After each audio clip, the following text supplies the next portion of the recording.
The Indiana Pacers have the best offense in the league, and I feel like so far in this early NBA season, I think they have been the most exciting team to watch so far. Listen, I had to make this video. I made a video about the Pacers and how they won't be that good in the offseason, and I still kind of feel that way. Like, just to remind you, it's only 10 games in the NBA season, but I feel like I have to make this video because they have been impressing me a lot, and they have been one of my most watched teams, even over my Cavs and my Lakers. They've been one of my most watched teams. They're very fun to watch, so I have to make this video. But before we get into this video, make sure you like and subscribe, share with your friends. I believe we are 6 subscribers away from 10. I'm not that far yet from 500 subscribers, so shout out to y'all for that, and hopefully we can get to that by the end of this week. But let's get straight into this video.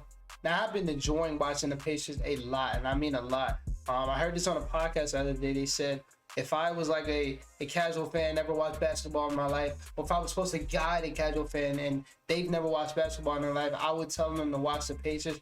And I agree with that statement, bro. The Pacers have been very fun, and they just have all the things we love about the NBA. They have the three-point shooting, they have the clutch buckets, they have the fun, fast team. And that's what I kind of predicted going into the season, but I didn't think it was going to be this good. So I have to give them the credit for this. I want to start off at the top. Rick Carlisle, to me, as of right now, is the coach of the year. It's not really like he's doing nothing different. It's just to see how good the offense is, and knowing he made the system, had the same system in Dallas, and had the same system even in his previous years in Indiana. So to see that he's kind of brought that with this team, and to see it come to fruition, this is a fun team and a fun offense to watch. And of course, you need a point guard to run this offense. They have that. Tyrese has been very good this year, and I'm super critical of Tyrese Halliburton, but I can't lie. He's been an amazing watch this year. I cannot lie. He's playing, I wouldn't say he's playing at the MVP level, because I feel like I will only be saying that because they're winning games, but he's playing at a high level. He is playing very, very good, and I'm proud of him, bro. I always knew this is going to always be there. There's going to the weapons he got, which we will talk about later on, it's going to always be there, but his scoring has been better than I thought. Getting to the rim has been better than I thought. I still don't think he's as good as getting to the rim, but this has been better than I thought. His shot making has been better than I thought. The one thing that I feel like I always give Tyrese credit for, that I feel like a lot of people don't give him credit for, is the motherfucker's clutch. He's very, very clutch. We've seen it, I believe, I watched like 5-6 games in him this year. I've seen it 3 times already.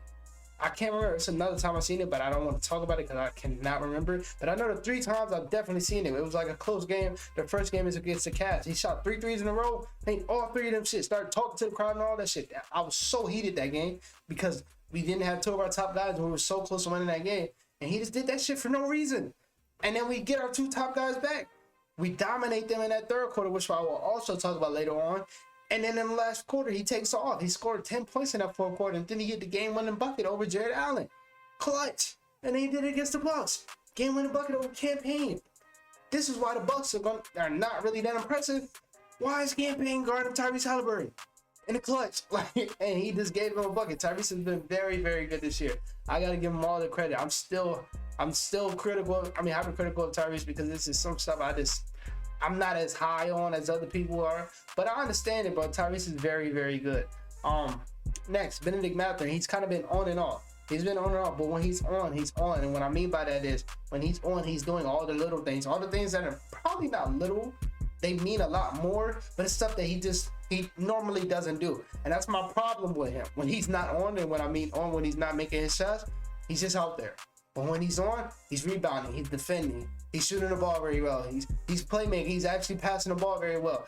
I need that to happen when you're also not making your shots, because that just makes you a harder person to guard, and that gives you more respect in the league if you're doing that when you're not hitting your shots. But when he's been hitting his shots, he's been on. I go right to that Bucks game again. Hitting his shots, he was defending, he led the team in rebounding.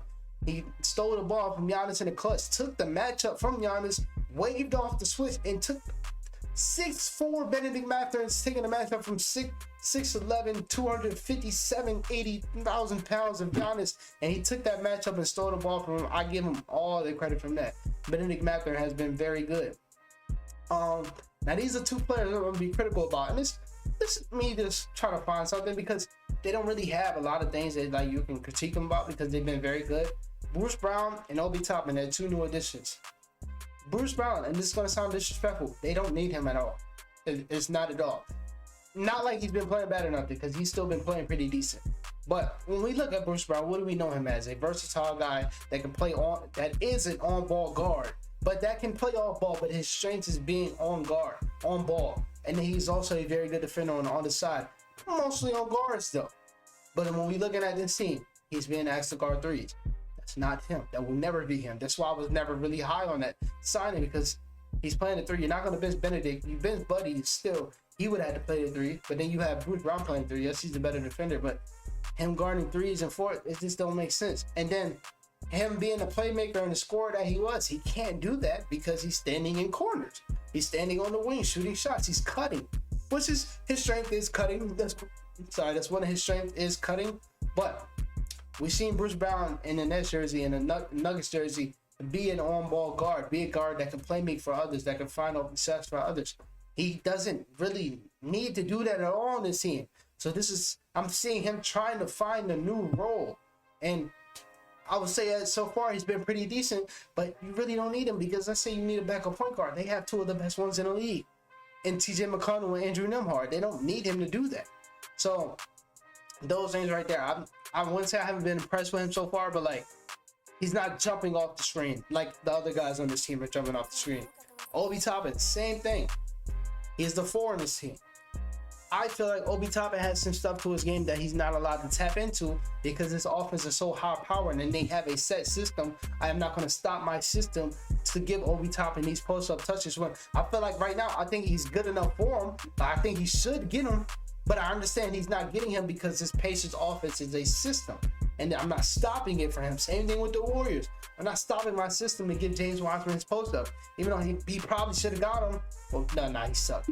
But at the time, we didn't think he sucked, so he probably should have got him. And I just wouldn't do it, because I just have this set system that's so high-powered, that's working great, that there's no point in stopping the system to give him to Obi. So Obi is standing in corners, and he's cutting.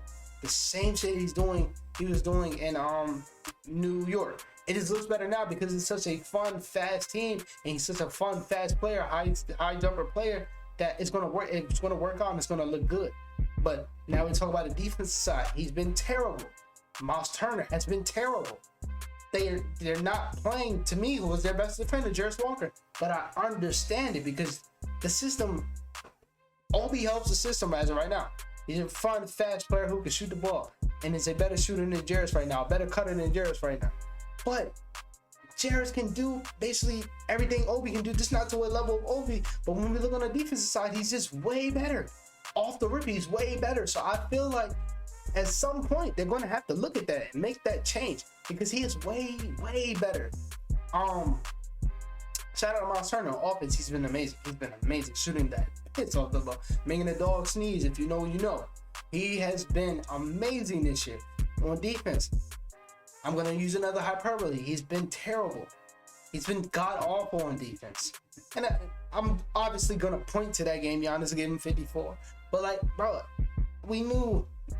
And this is why I always thought the idea of Miles Turner was better than who Miles Turner is, because, yes, you know he can shoot the ball. Yes, you know he can block shots. I never really looked at him as a good defender.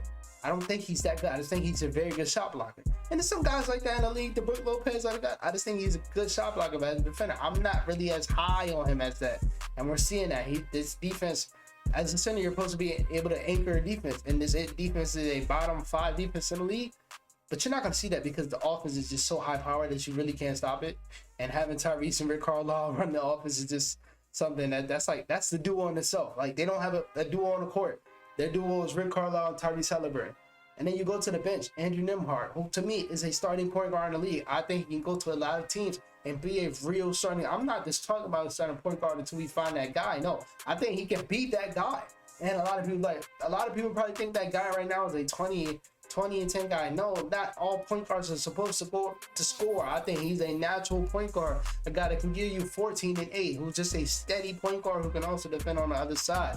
He's been very good this year, to the point where they're not even playing TJ McConnell, and I still think he's one of the best backup point guards in the league. So they're deep at that position. Then you got Buddy Hield coming off the bench with Aaron Nesmith, who are two shooters. Buddy Hield being an all-time shooter, to me, a top 5 shooter, will never get credit for it because he's just not a star. And I don't think he's ever touched the playoffs in his life. But as a shooter, one of the best we've ever seen, and he has been amazing this year. And Aaron Nesmith, his defense doesn't get talked about. His defense is pretty good to me. His shooting is good to me. That sounds a little weird how that came off the tongue. But he's been very good, bro. He's been very good. Jalen Smith.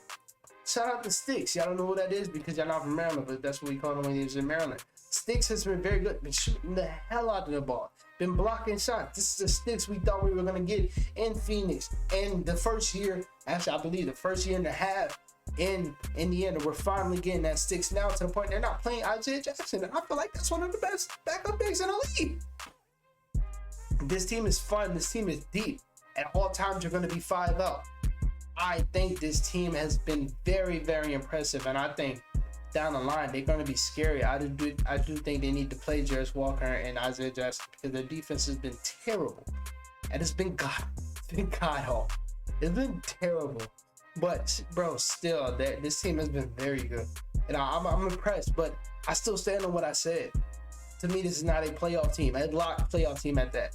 I do think it's a play-in team, an 8 through 10 seed. I see it as that. I don't see them as a locked playoff team because I do feel like at times it's very, and also in the hyperbole, it's very easy to stop the team because when I'm watching the team and when I'm watching them kill these other teams, I'm noticing they're doubling a lot, which is the dumbest thing when you're running 5-out and you're doubling. And pretty evident, we doubled them, and we as the Cavs, I feel like we doubled them 2 Fridays ago against on their court, first playing game of the year.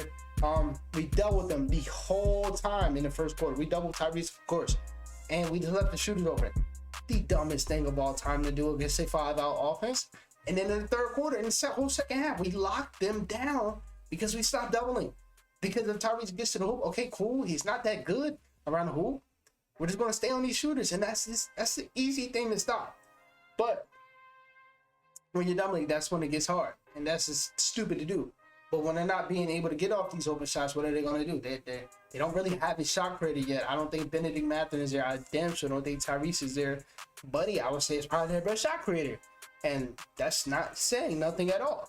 So they're still easy. I wouldn't say easy. I feel like it's disrespectful. It's still, it's a thing. It's something out there that can stop them. I think it's a system out there that can stop them. It's just gotta have that coach. Like a coach like fucking Eric Spoelstra will expose them. Expose the fuck out. He was exposed the hell out of them. I think we in a playoff series would expose them because I just see it with us at all times. When we want to lock in, we can lock the fuck in. I'm talking from 1 to 5, we would lock in like we did in that third quarter.